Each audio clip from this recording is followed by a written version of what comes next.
តើភពក្រៅប្រព័ន្ធព្រះអាទិត្យជាអ្វីចក្រវាឡគឺធំធេងយ៉ាងអស្ចារ្យហើយពោពេញដោយផ្កាយកាឡាក់ស៊ីនិងភពរាប់ពាន់លានអស់រយៈពេលយូរមកហើយមនុស្សបានសួរសំណួរមួយដ៏ធំថាតើមានពិភពផ្សេងក្រៅពីផែនដីរបស់យើងទេការស្វែងរកចម្លើយនេះបាននាំឲ្យអ្នកវិទ្យាសាស្ត្រសិក្សាអំពីភពក្រៅប្រព័ន្ធព្រះអាទិត្យឬ exoplanet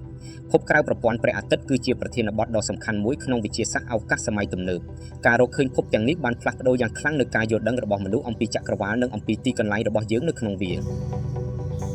អត្ថន័យនៃភពក្រៅប្រព័ន្ធព្រះអាទិត្យភពក្រៅប្រព័ន្ធព្រះអាទិត្យគឺជាភពដែលវិលជុំវិញផ្កាយផ្សេងក្រៅពីព្រះអាទិត្យរបស់យើងពាក្យ exo មានន័យថាខាងក្រៅហើយ planet មានន័យថាភព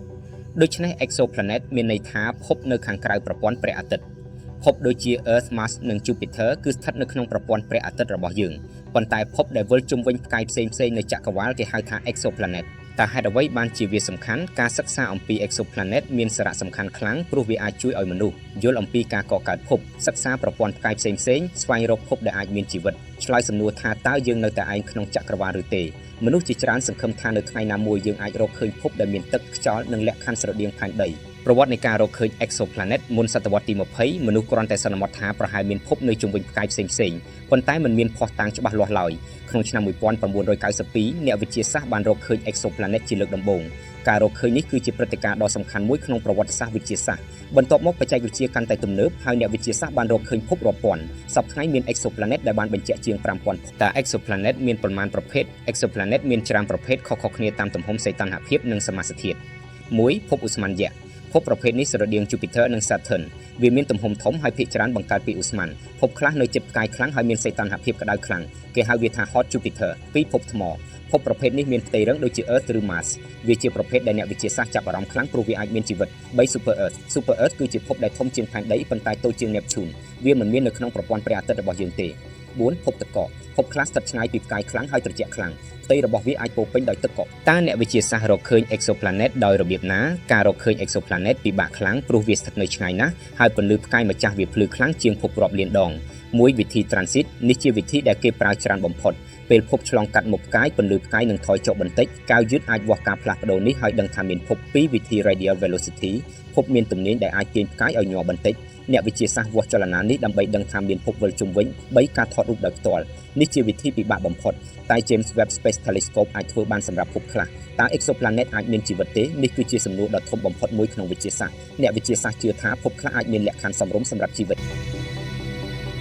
តួនាទីរបស់កែវយឺត Webb James Webb Space Telescope មានសមត្ថភាពខ្លាំងក្នុងការសិក្សា exoplanet វាអាចវិភាគបរិយាកាសភពស្វែងរកទឹកនិង molecule ថតរូបភពខ្លះដោយផ្ទាល់សិក្សាសីតុណ្ហភាព Webb កំពុងជួយឲ្យមនុស្សយល់អំពីពិភពផ្សេងៗបានកាន់តែច្បាស់តើមនុស្សអាចទៅរស់នៅ exoplanet ទេបច្ចុប្បន្នវាមិនអាចទៅបានទេព្រោះ exoplanet ស្ថិតឆ្ងាយខ្លាំងសូម្បីផ្កាយដែលនៅជិតបំផុតក៏ត្រូវការពេលរាប់ម៉ឺនឆ្នាំដើម្បីធ្វើដំណើរទៅដោយបច្ចេកវិទ្យាបច្ចុប្បន្នប៉ុន្តែអ្នកវិទ្យាសាស្ត្រមួយចំនួនជឿថាអនាគតអាចមានបច្ចេកវិទ្យាថ្មីដែលអាចអនុញ្ញាតឲ្យមនុស្សធ្វើដំណើរឆ្ងាយជាងនេះហេតុអ្វីមនុស្សចាប់អារម្មណ៍ exoplanet មនុស្សចាប់អារម្មណ៍ exoplanet ព្រោះវាប៉ះពាល់ដល់សំណួរធំៗរបស់មនុស្សជាតិតើយើងមកពីណាតើមានជីវិតក្រៅផែនដីទេតើមានពិភពស្រដៀងផែនដីទៀតទេការសិក្សាអំពី exoplanet ធ្វើឲ្យមនុស្សមានអារម្មណ៍ថាចក្រវាឡធំជាងនិងអស្ចារ្យជាងដែលយើងគិតបញ្ហាប្រឈមក្នុងការសិក្សាទោះបីបច្ចេកវិទ្យាទំនើបក៏ដោយការសិក្សា exoplanet នៅតែពិបាកចម្ងាយ exoplanet ឆ្ងាយខ្លាំងពីផែនដីពន្លឺផ្កាយ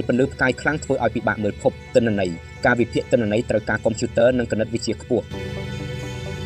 អនាគតនៃការសិក្សា exoplanetក្នុងអនាគតអ្នកវិទ្យាសាស្ត្ររំពឹងថានឹងរកឃើញ exoplanet រាប់ម៉ឺនទៀតការយឺតចំនួនថ្មីៗនឹងអាចសិក្សាបរិយាកាសបានកាន់តែលម្អិតប្រហែលថ្ងៃណាមួយមនុស្សអាចរកឃើញភពដែលមានជីវិតពិតប្រាកដវានឹងក្លាយជាការរកឃើញដ៏ធំបំផុតមួយក្នុងប្រវត្តិសាស្ត្រមនុស្សជាតិភពក្រៅប្រព័ន្ធព្រះអាទិត្យឬ exoplanet គឺជាភពដែលវិលជុំវិញផ្កាយផ្សេងក្រៅពីព្រះអាទិត្យការសិក្សាអំពីវាបានផ្លាស់ប្ដូរយ៉ាងខ្លាំងនៅការយល់ដឹងរបស់មនុស្សអំពីចក្រវាឡការរកឃើញ exoplanet បានបង្ហាញថាភពនៅក្នុងចក្រវាឡមានច្រើនយ៉ាងអស្ចារ្យខ្លះក្តៅខ្លាំងខ្លះត្រជាក់ខ្លាំងហើយខ្លះអាចមានលក្ខខណ្ឌសម្រាប់ជីវិតជាមួយនឹងបច្ចេកវិទ្យាដូចជា James Webb Space Telescope មនុស្សកំពុងខិតជិតការឆ្លើយសំណួរធំបំផុតមួយថាតើយើងនៅតែឯងក្នុងចក្រវាឡឬទេ